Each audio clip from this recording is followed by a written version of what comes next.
All right. Error message hint here. Intermission. Hello, everybody. I hope everybody's here. Let's hear hello. That was frustrating. So, long story short, technical difficulties which delayed me by 11 minutes. So, don't know if anybody's on. So, um, let's call it. I'm going to just check here real quick to see if it's live. So, I'm going to get out of full screen so I can actually see what's going on there. Okay. So today, oh hey, good. At least it's working. I was worried that the previous. Thanks for your patience, everybody.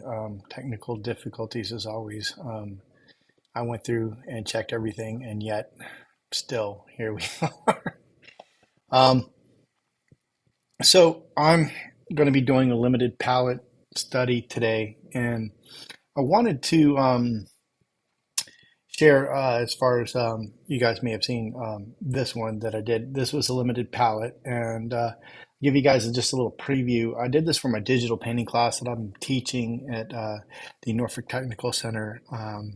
We're about halfway through, and it's been a great course. And I figured, I said, well, let me share this online and get to practice doing streaming again.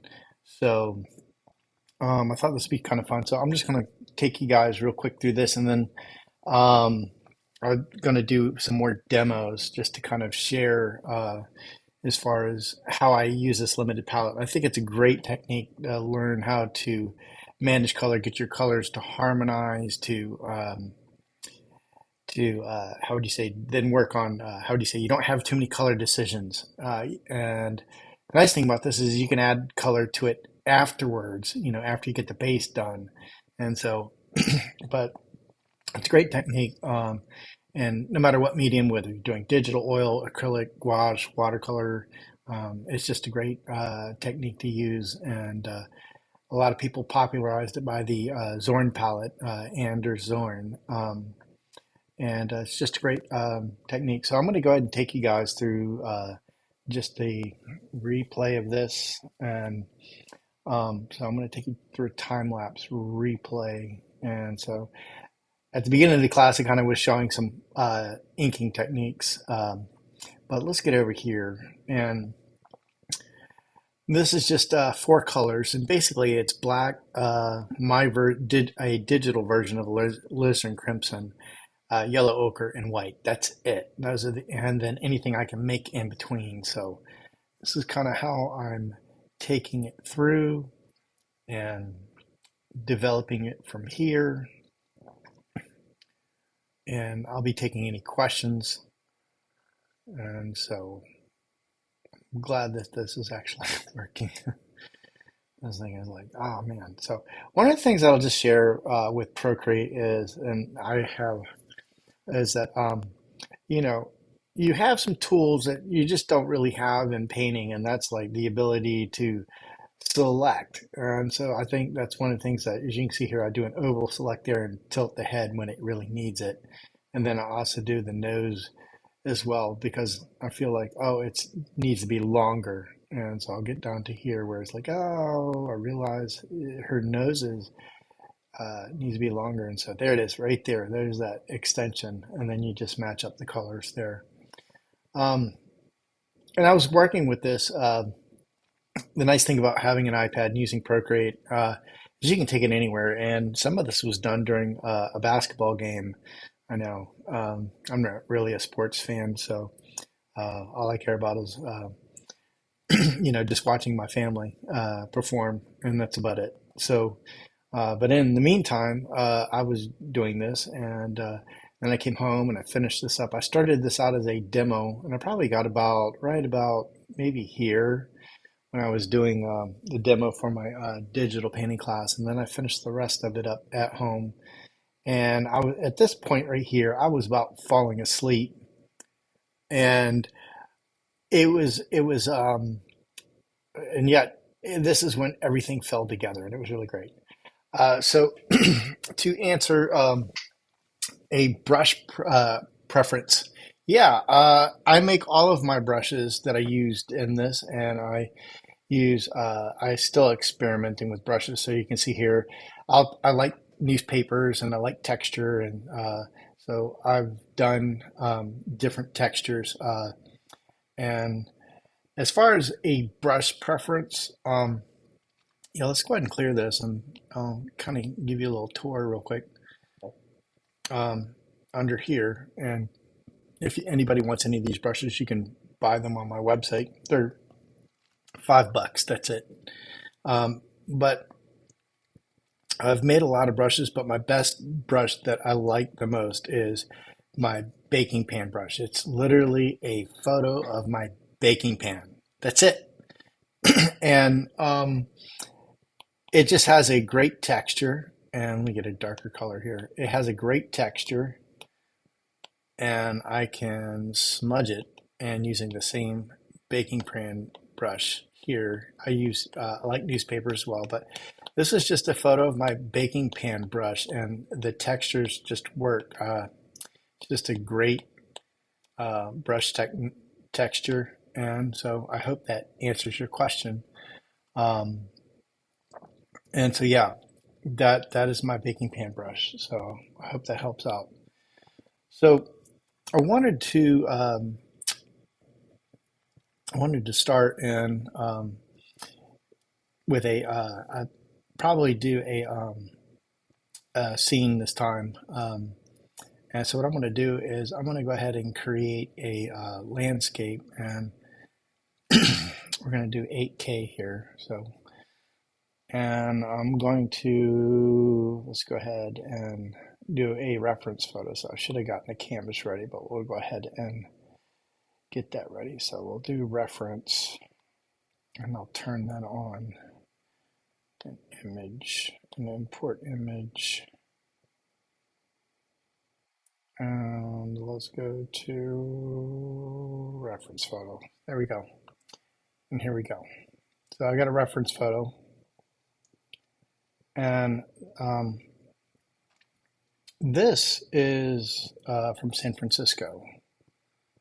And so, um, and I like this one. This one's really cool. And as you can see here, this was one that I took in one of my trips to San Francisco, and it was really great. And I enjoyed it a lot. And I love painting the scenes from San Francisco. And it's been a lot of fun. I'm going to use the limited palette with this, even though there's color in here. And one of the things that I like when I'm choosing a photo is, when I put it in black and white, is it a strong reference photo? And so I'm going to go ahead and do that here. So, and the nice thing about the reference is that you can position it anywhere as well. And so I'm going to make this one small here just so you can see. And sometimes having something small is wonderful because it kind of gets you away from the detail of it all. So um, go ahead and begin here in a second. I'm just want to check one other thing here to make sure I'm not timing out. So let's see here. Can I switch over, or is it not going to let me switch over?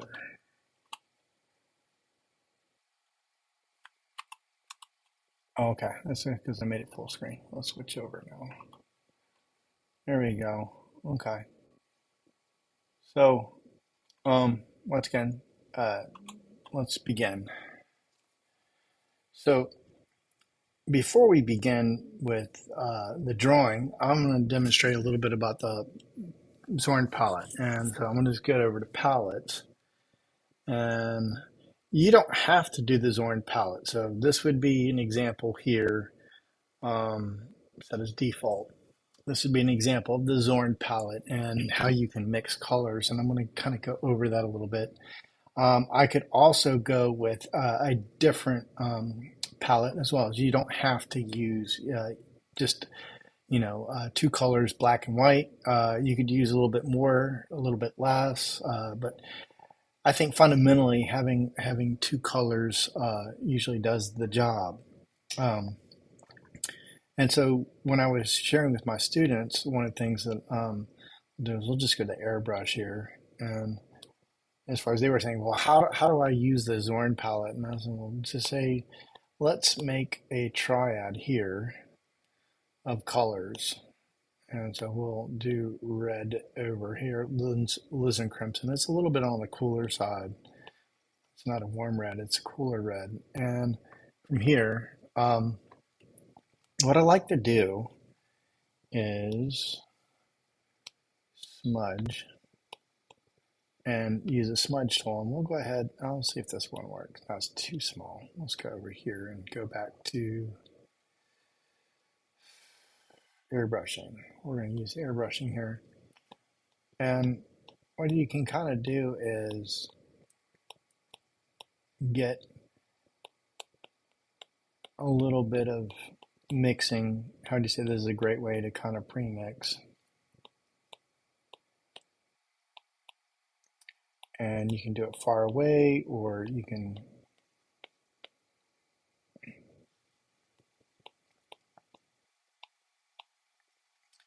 also then kind of get variations. And then let's go ahead and do closer. So we're going to do another variation, and some of these are good to have closer, and some I like having further away, so introduce. And so let's zoom in, and so you can kind of get an idea. Get coolers. And I will say that if you've ever played with the Zorn palette, um, you'll know that you can get some greens that are faked, if you will, with the blues and a little bit of yellow ochre and black, and you kind of get those things here, and you can kind of mimic it a little bit here in this area, and so you can kind of get this weird cool color, and then kind of go over here, and it's not green like you would with Zorn. Um, so the question is, do I import a palette or do I use my own? I like to mix my own colors. So I find that if I use my own colors, it I think for me it's just muscle memory of knowing what to mix, and so I don't import palettes. There's nothing wrong with that. Don't get me wrong, but I like to mix my own colors, and I think it helps keep mentally sharp, aware of what I'm doing, if that helps. Now, the other thing that's really nice is I can go in here and I can kind of, whoops, let's turn that down a little bit. I can also mix a variety of colors. Now, once you've gotten these colors, you're making a little paint splotch. What I can do is then just go in here and say, okay, hold down, and I can replace that swatch. So I can set the current color. Whoops, that was white. Whoops. We'll just go ahead and delete the swatch and then go and tap. Oh, I'm going to go into the disk. We'll go here and choose pure white, and then I'll just go back and hold down. Oh, I want right here. Hold down. Let's go back to that. There's pure white. Hold down and set the current. There we go. And you can go through here and just choose a bunch of colors and then set them and set the current color. And so you can get a bunch of colors. The other thing is you can move these around as you see fit. If you're kind of one of those people, you can see here um, that two of these at the bottom, they're almost similar. I wonder if undo does any of that stuff. No, it doesn't. So if you mess up on the palette, oops, it's on you. But I'll just go and set to a current color in there. So you can get all kinds of warms and cools just with these three colors. So I'm going to turn that one off and just kind of go through here. The other thing too is like you could go in here and choose colors or even go in here and get a primary color. I wouldn't say a primary color, but a main color from here, and then learn to mix. And so you could choose black, white, and then maybe two colors from here, which is definitely possible and doable, and could be quite fun, honestly. So you could make this a color as well. So I could set that to a color, but I'm going to stick with the Zorn palette just for this demo. Um, all right, so let's see here. And let's see here. We're going to go ahead and I'm going to go in here with,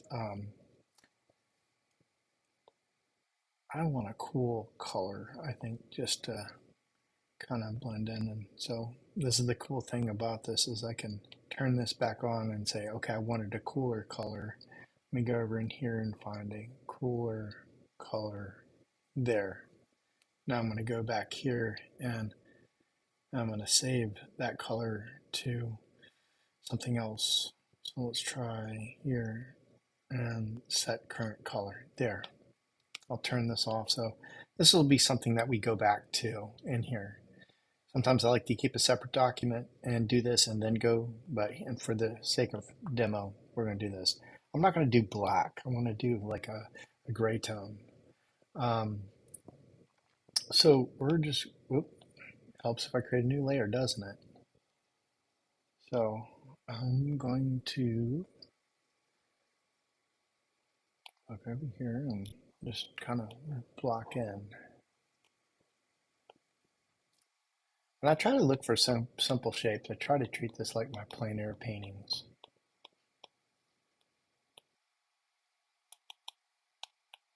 Now, um, I did do a little bit of photo adjustments for this photo. Um, it was a iPhone photo, which is kind of cool, but one of the things that you can do as well is you can use Procreate itself, or you can use other programs and you can manipulate your reference photo, which is kind of cool. Um, and I haven't drawn this one before, so this is like brand spanking new to me. Um, and I'm just going to put my finger down and use that white. So every color that I use is going to be from the Zorn palette or mixed. That helps. And so I'm just trying to get the basic shapes, and I do this with my plein air painting as well.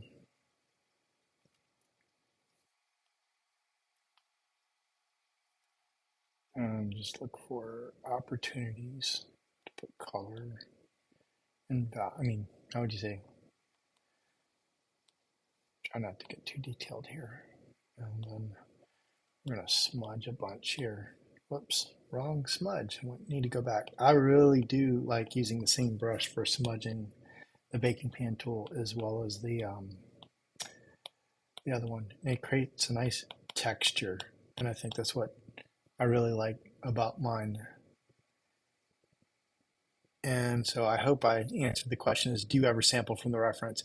Not really. I feel that I'm my job is to create something unique, and I'm part of that process, and my color choice is part of that process, if that helps. So that's a great question. You can, and there's nothing wrong with it. I feel when I've been choosing my own colors, I feel like, how would you say?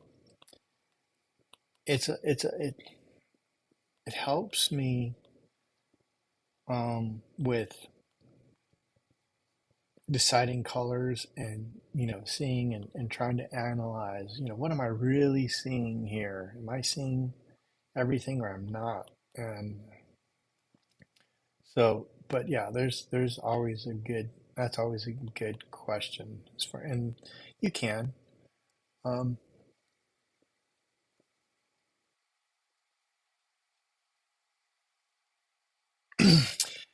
hey, welcome. And welcome. And thanks for joining. If you're just joining, I'm sorry I had technical issues. I was really panicking. I haven't done streaming in a while, and apparently my settings were off.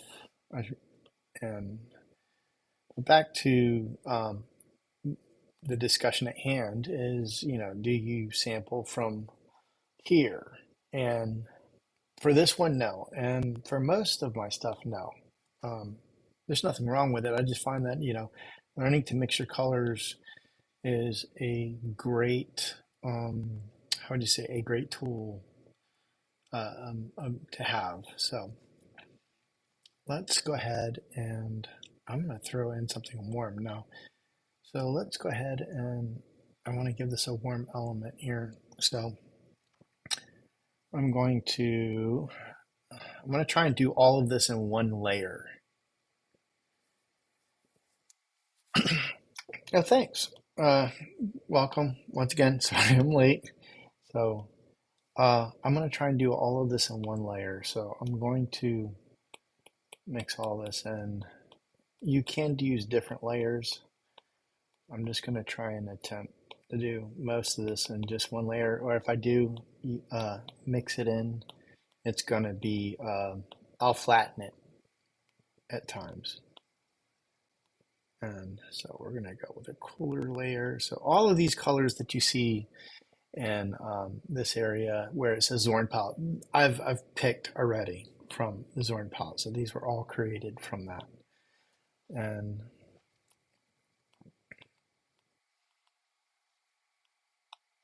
so I'm going to go through and let's get some cooler colors. Now I'm going to bring this to a point though where I really do need to go in outside colors, but I just wanted to kind of share how to take it, take the base part of it. And so we're going to blend in some areas here. That needs to be warmer. So we're going to turn that off. I want a warmer dark color. So let's blend that a little bit. There we go. Let's do this. Let's go in here. Yeah, let's zoom in a little bit. There. I'm going to make sure I have that color in here. Um, let's get rid of, whoops. Let's get rid of, actually I want a little bit here. Let's get rid of this color. Yeah, it's almost alizarin crimson there. Let's try a little bit warmer. There you go. Set the current color. Now, some people will do swatches in here as well, but once I get to a blending point, I won't need to. Thank you. Um, I'm glad that you guys like the brush set. I'm still working on some, and you can purchase it through my website. Uh, they're just my quirky little brushes. And so we're going to start. Here we go. This is some fun stuff here. So as you start to blend, and I do a lot of blending, things start to take hold. And then now I can start to really make some stuff in here.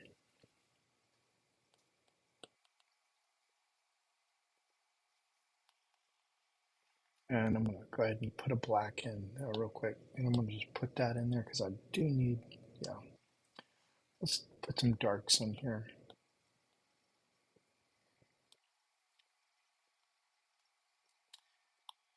Oh. And let's create some, this helps with some of the shapes. I'll warm this up a little bit.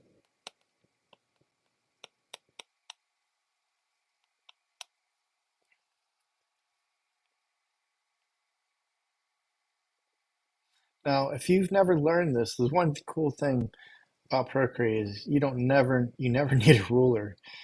You just click, hold, and drag. So click, hold, and drag, and you can get a really cool shape. How do you say? And especially with some of your brushes, you can get a straight line, and some of this works really well, and this works. If you're one of those people that you need a vanishing line to establish, you can do that. Um, and you can also go into the settings. And if you go into settings and you go to canvas and then you go to drawing guide, edit drawing guide, you can go and click in here and say, I want my perspective to be right there. And then you've got all these guidelines. Um, but I don't use those very rarely. But if you're still working on your perspective, by all means, go for it because it is a huge help and it does help you learn to draw with perspective. All right, so I need a cooler color, so we're going to go with more of a green, a cool green. I say green, it's not really green, but so when you start to add against the others, it kind of does give a feeling of green in there. And let's go ahead and smudge. Next time I'll do a camera setup where I have more. You can actually see where I'm brushing, but for now, at least the cursor's helping. Like I said, it's been a while since I started streaming. What I do there and draw those. What do you guys think about Sunday? Is that a good day to do live streaming for you guys? I was trying to find a day that would work that doesn't interfere. If anybody has a day that they would like to see that they think that would be best for me to stream these, because I'd like to do some more painting demos as well. That is my goal for 2024 is to do a lot more YouTube. Um,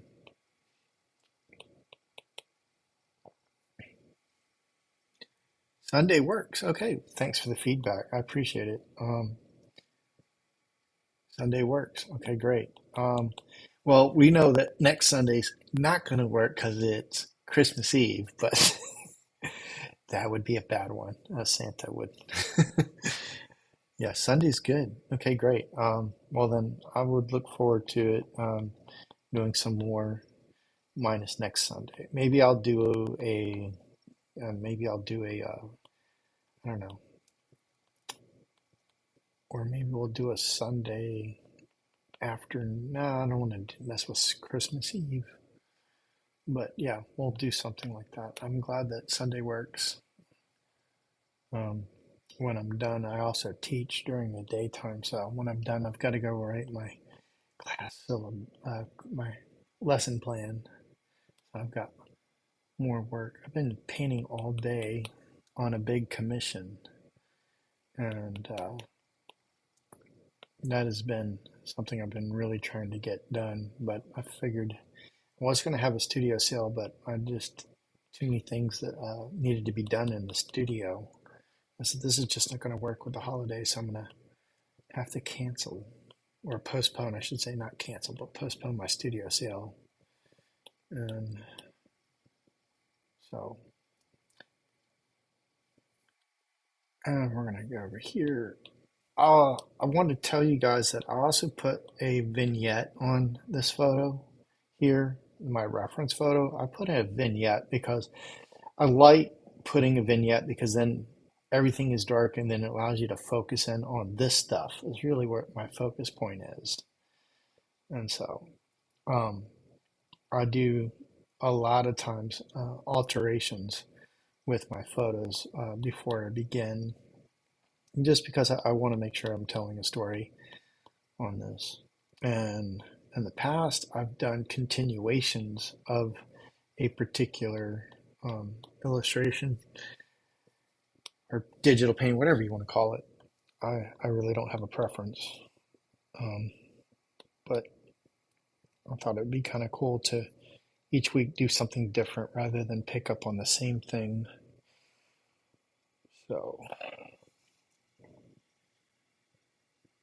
oh, New Year's, yeah. We'll We'll have to figure that out. Um, New Year's Eve, good call. Yeah, nobody wants to be on YouTube at New Year's Eve, but yeah. All right, so I'm starting to carve some things in here, and you know, carve a little bit there, and we're gonna. I need a cooler color, and that's over here on the sidewalk. It's a little bit cooler, so we're gonna. I'm gonna knock out that, and then come over here. It needs to be a little bit highlight. Um, I think one of the hardest things that I've had to learn, and I'm just sharing from my personal experience, what I've had to learn is to simplify, and that is hard. You can definitely go into your photos and simplify, and there's so many different tools to do this, to simplify your subjects. What is my email stand? Sketchbook Pro. Oh, okay. I mean, not my email. What is my stand? Sketchbook. I am using the Zugu, and so if you guys want to see there, Zugu. So I love it. I love it so much that I had it ordered for my classroom, and so my students use it, and it's great because you can put the pencil in like that, and it is the best case. And I'm not getting sponsored for any of this, um, but it is so far the best case, hands down, that I've come across, and I highly recommend it. It's been fantastic for me. I've really enjoyed using it, and I, I don't really think there's really much. If you want something as a light canvas, I mean, iPad holder that doesn't get in the way, this is it. And I wouldn't say it's expensive, but it's not cheap, and it's well made. It's held up. I mean, I've got paint on it as well, and it wipes off. I don't know. I don't think it's leather. I don't know what it's made out of, but um, yeah, it's great. I do enjoy it, and I do. If you know me, you know that I'm rarely ever seen without my iPad. So especially traveling. So I'm just making some notations here. Okay, so this is going to be here. Just marks. So I'm just making marks, and let's go to. I've got my watch too tight. There we go. I'm just making marks here, and let's go ahead and um, let's go ahead and add in a little bit of alizarin crimson over here. And we're going to blend it.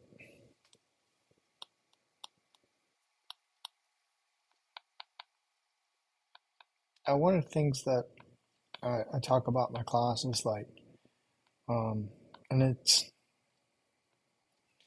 I don't know, some people are very, very dogmatic about the reference photo.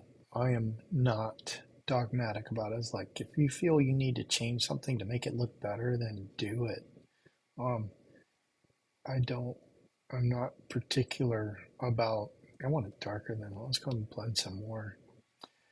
I'm not very, cancel, I'm going to open that layer. I'm not very, oh, I must follow this to the T. Um, and you'll see that this particular brush doesn't blend well, but I can still get what I want. Oh, let's see here. What can go? This guy can go. So I'm just setting, some more colors. It's a little disorganized, I know. Um, but here we go. We're starting to make some things happen. Oh, open layers. There we go.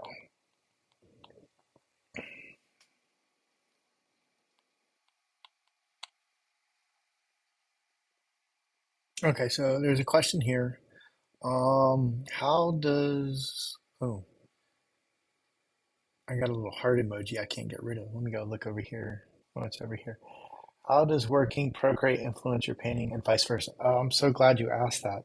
I get asked that quite a lot, and one feeds the other. And I'll be honest with you, I've gotten a lot of crap from purists, if you will, that will say, "Oh, it's not painting." Um, and I'll argue, yes, it is. And I'm still learning to blend colors. I'm still making color choices. Um, and I would say that painting and Procreate has been very, very instrumental in the development of my paintings. And the biggest compliment I've gotten from friends has been, they have to look at it several times before they say, oh, I can't tell if that was your oil painting or your digital painting. And to me, that's one of the highest compliments. It means that I'm I've kind of gotten to a point with digital painting that it I'm doing what I want in my voice, my artistic voice, if you will, that um, what do you say? My artistic voice is cross platform. There you go. Uh, how does working in Procreate influence your painting and vice versa? Right, it's reference something to work from, not necessarily. Oh yeah, and yes, design skills is crucial. Um, you know, uh, Design skills, composition skills. I think one of the best things to do if you're a painter and you want to learn how to frame a scene is watch an Akira Kurosawa film, watch a Martin Scorsese film, and freeze frame, freeze a frame. Look at it. What was the angle? There's lots of great directors out there. Um, I'm going to make my sign wider than what's in the photo. I like the idea of it wider. So, but yeah, look at what's going on and why are they shooting that angle?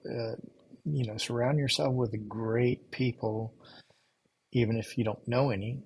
Surround yourself with great artists. Look at great art and compositions, and uh, I would say that is the key to really getting the hang of composition.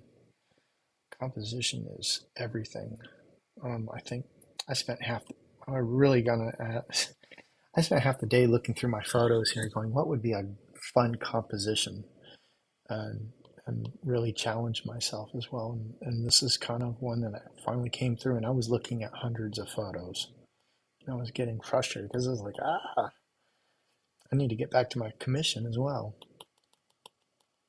But yeah, it is. It is definitely by far important to learn composition. Yeah, painting scenes from there. I do that. Um, they're fun. It's a great. Um, it is a great technique to do for sure. To paint scenes. There's a lot of artists that I know that actually do this as well. They just paint scenes and from movies because you want to. I mean, I'm very I try to think cinematically when I'm painting most things. I try to paint cinematically. I try to think like a film director. At least that's my fantasy of, creating movie stills. And that's why I like, as far as artists that are like,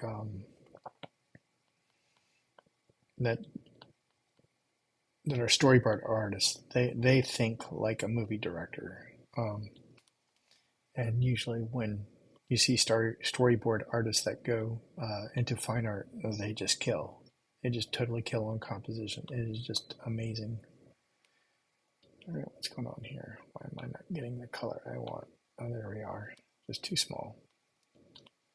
There. So we're just fleshing this out and trying to create a scene. Gotta go up a little bit. Now, sometimes one of the things you can do is you can like draw this small and use it to match up. I'm not worried about matching up on this so much, but if you can kind of, sometimes it helps. This nice little hack is like put one next to the other. I would do split screen before this was a feature in Procreate. Um,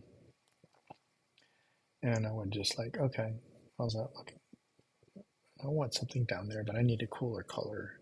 Let's go here. I want a cooler color. I want something to take us further down that alley, that sidewalk.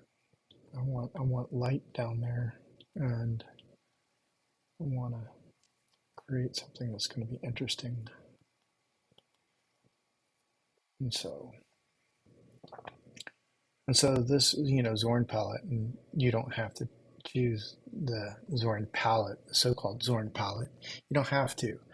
You can, choose just a limited colors. But I do this for my students, and I thought I'd share with this. They just finished a spot illustration where they had to do Dracula's Guest by Bram Stoker, and they had to use Procreate with a limited palette because I wanted to make sure they learned how to mix colors.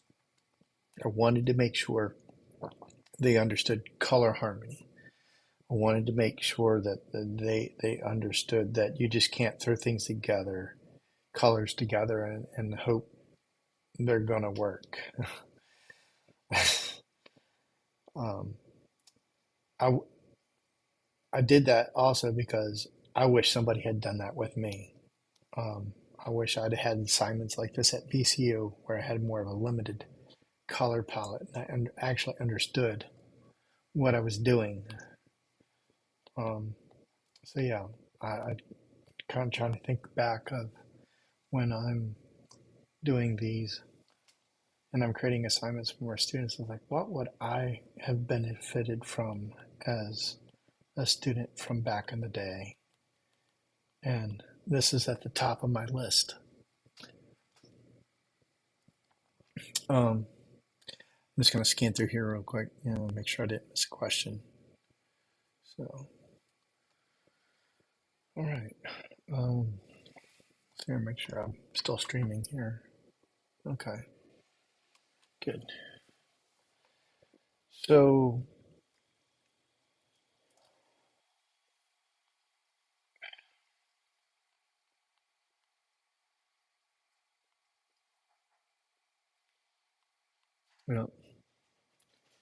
just go ahead and do this. And we're going to put a little bit of cooler colors in here. And I'm going to go for a little bit warmer here.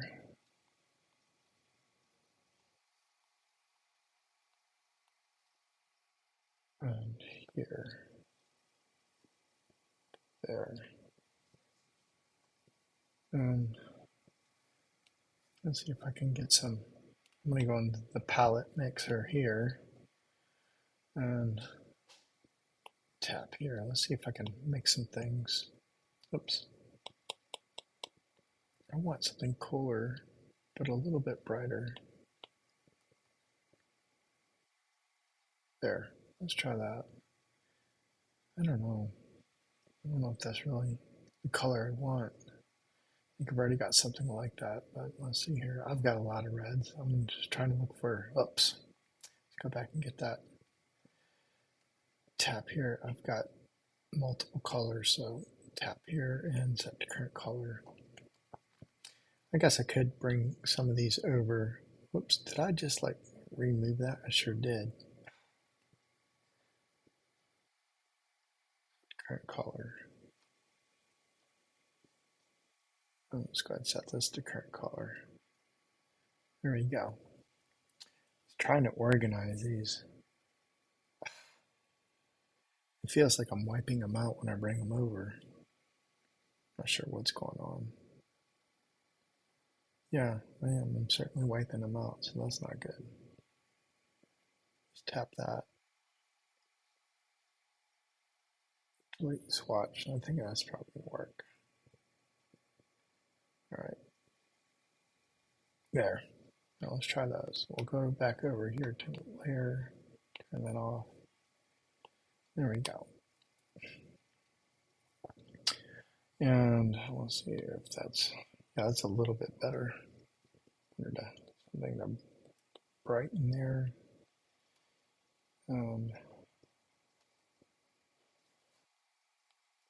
Let's see if we can mix it in a little bit. There. See if I've got anything in here that could, let's replace that. Yeah, there you go. All right. Now, when I'm doing a painting demo, I also use a brayer, and that's something that you can use as well. And I think that's kind of what works for me. To kind of give you an idea, let's duplicate this layer, turn this one off, and I'm just going to go use the brayer on this to kind of, well,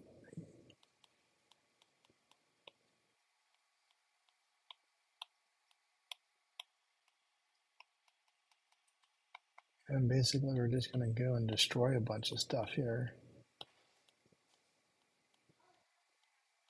And that'll help sometimes. Destroy an area and then rebuild. And that's a lot of my processes: build, destroy, and build.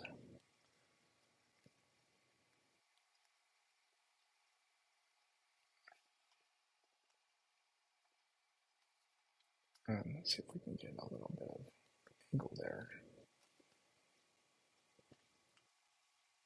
Okay. And let's, and that pole gets darker, but it's going to be a warm dark. So let's try and go here and work it up. And smudge it. There we go. And then go through here and kind of, actually, I think what I want to do is I want to kind of get a little bit warmer red. Let's try that. There we go.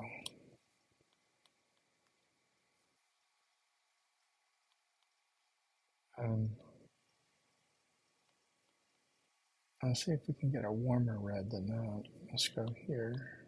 Oops, didn't quite get it. There. And I need a lighter red, so let's go back to where I've made my color swatch. And see if we can get a, we're gonna, oops, gonna open the layer. There we go. Let's see if we can get a little bit warmer red. Here.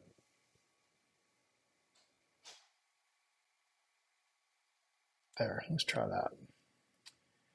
And some of these are almost going to feel like you're mixing again and again the same colors. Let's get rid of this one. There we go. They're almost identical. So sometimes you think you're mixing a new color and you're not. You've already got it. So no.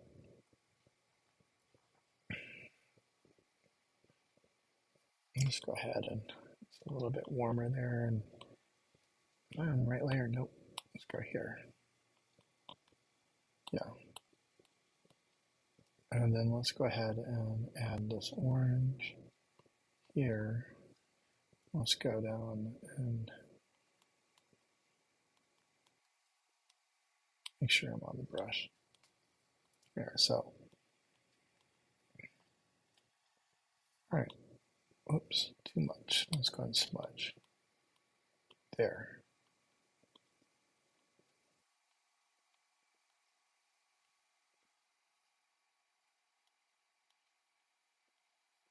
So if you guys have any questions, feel free to ask and keep asking. Um,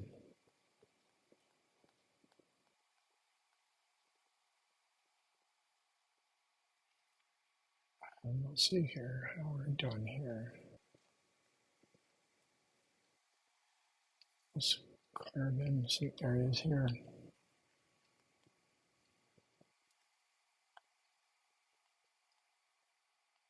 I'm going to disconnect it because we have signs overlapping. It looks weird. I'm just going to have this further back. I'm going to push this one back even though there, that looks a little bit better. Sometimes, you know, when painting, you've got to paint things that help make sense to you as well as the viewer. And it's not, how do you say? It's not plain, how do you say?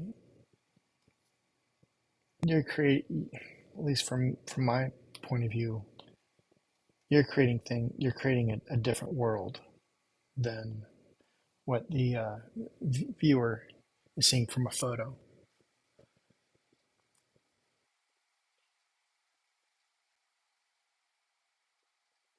Um,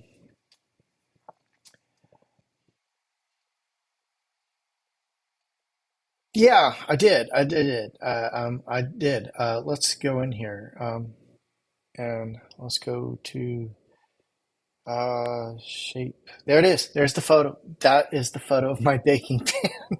I cook a lot. So yeah, I did. I used this photo from a baking pan, and so that's why I call it my baking pan brush. Yeah, I know. It's not very attractive. Not a very attractive name for it, uh, but it is what it is. I found also for me that when I'm doing these digital paintings that I don't really like to use a lot of layers. Um, and I I used to be like the layer king. I wouldn't say layer king in a great way. I mean more in a bad way. I used to be like the layer king in Photoshop because I would just like max out. I think at Photoshop version 5, or it was like I maxed it out at like I want to say like 121 layers. It was a mess. I was doing websites back then. And I mean, even though I was naming the layers, I still could not keep up with everything. And I thought, this is madness. I am wasting a lot of time.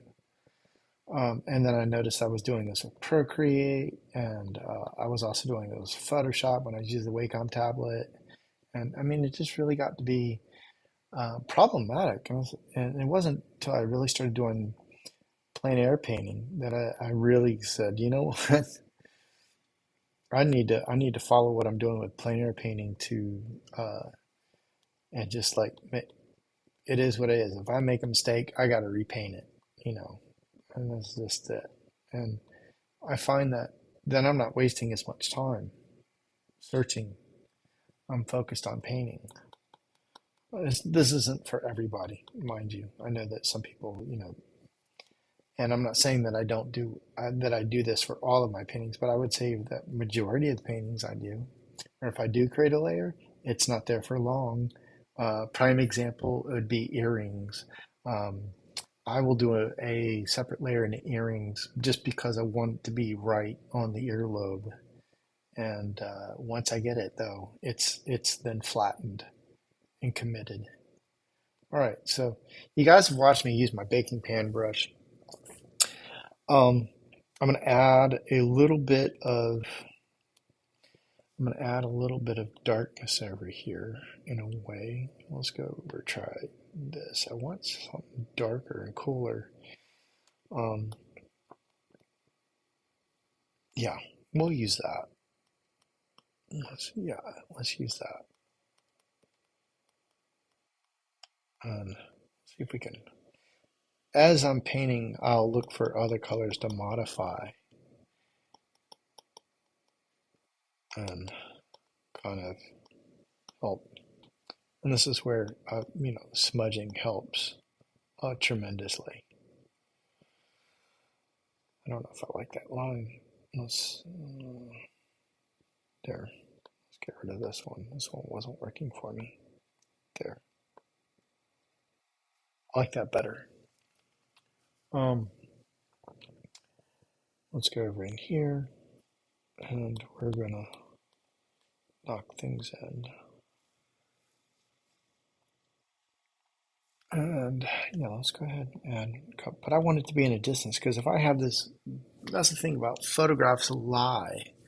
And I say lie, and not in a bad way or a good way, but just an observant way that this here is so bright. But if I go and I paint it this brightness here, the problem is that then it's going to be brighter than some of the other elements like over here, and it's going to throw the viewer off. So you got to know when to temper your colors. You've got to know when to temper your colors and your values so that you get that illusion of distance, and that's where the smudge tool helps, because if I can go through here and I can smudge a little bit,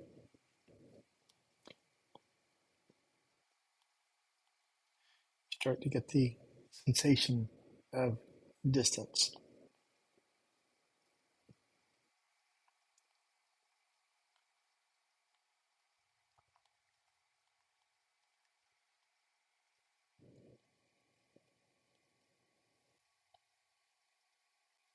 And let's, there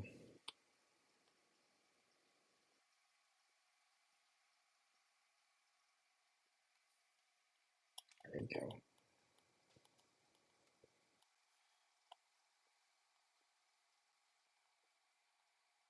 There.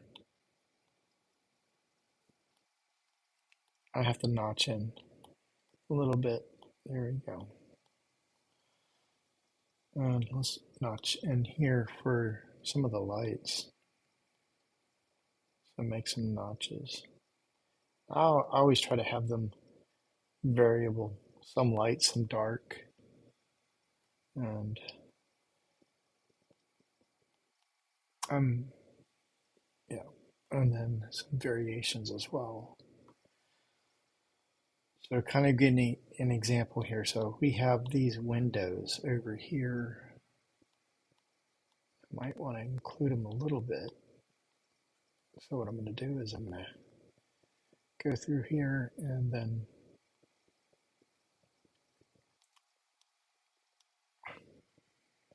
let's go and clean up this a little bit. We're going to help define that a little bit there. And a little bit over here. And there's a middle part here.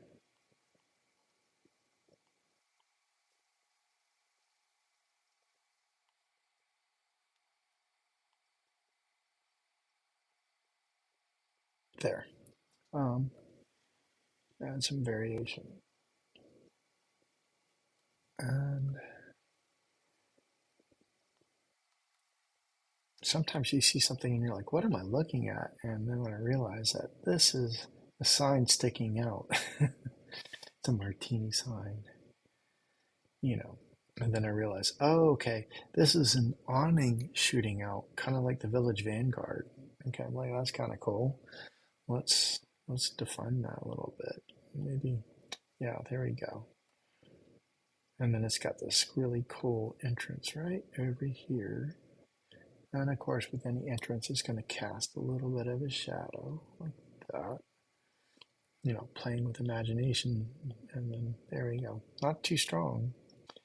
And it's going to be darker up here and here and here. And let's go ahead. It's going to have some poles, I guess, to hold that awning. You guys ever seen like the Village Vanguard, like from New York? Yeah, that's what that reminds me of. Um, and let's see what we've got here so far. So we're going to take this part and we're going to notch it in. There we go, like that. All right, so things are coming together a little bit, and I'm just going to work a little bit more um, in the Zorn palette. I'm not going to do all of this in the Zorn palette, but I just want to kind of share with you guys how you can get a start, you know, with the Zorn palette so that you don't feel overwhelmed at the beginning of your painting, trying to get everything to match in colors, especially digitally, because it's real easy to make an absolute mess with digital and not get your colors to harmonize. And it can be really easy to do so.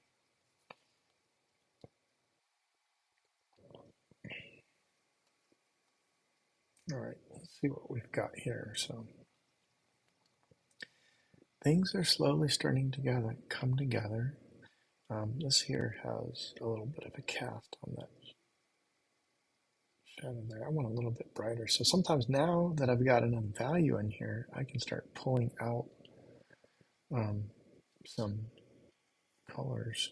We're going to put a little martini there. I may redraw this, but you get the idea. Something there. And then we'll just, you know, and create some variations. Yeah. And it seems like it casts a shadow, doesn't it? It sure does. Just cast the shadow down that way. Maybe not make it so obvious there. Okay, and the same thing down here. Cast the shadow. And then just a little bit of bleed over there and then back. So you guys can see how I'm using the smudge tool to build and destroy this point. And just looking at the different buildings. All right, I'm going to share with you guys some other brushes now. And I'm going to still stick with the. So I'm going to share with you guys another of my favorite brushes here. Let's use this brush. This is a newspaper print brush, and this is great for implying detail. You're going to be like, what is that? And that is one of my newspaper brushes. And it's just a really cool way to imply textures. And it's random too, so I don't even know what I'm going to get. But it's great here to add some variable value, if you will. Yeah. And you might see some of the text. And then, of course, I have my Japanese brushes here, like this one. This one's also a good one. So I like to vary up my brushes as well. So let me just take a look here and see if I've dropped. Okay. So I've got, yeah, create a little bit of texture. And there.